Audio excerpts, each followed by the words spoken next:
It's important that you allow the oven to cool completely before any type of cleaning.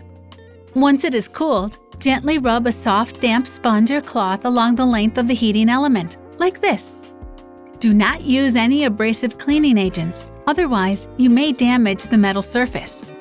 Cleaning your oven with a 50-50 mix of water and vinegar applied to a microfiber cloth is a natural and gentle way to restore your oven's shine. Now to clean the splatters which may have occurred while cooking. Because the inside oven walls feature a special non-stick coating for easy cleaning, choose a mild detergent or spray. Take a soft, damp sponge and apply the cleaning agent to the sponge, not the oven surface. Again, to avoid damaging the non-stick surface, try to avoid touching the quartz heating elements as much as possible.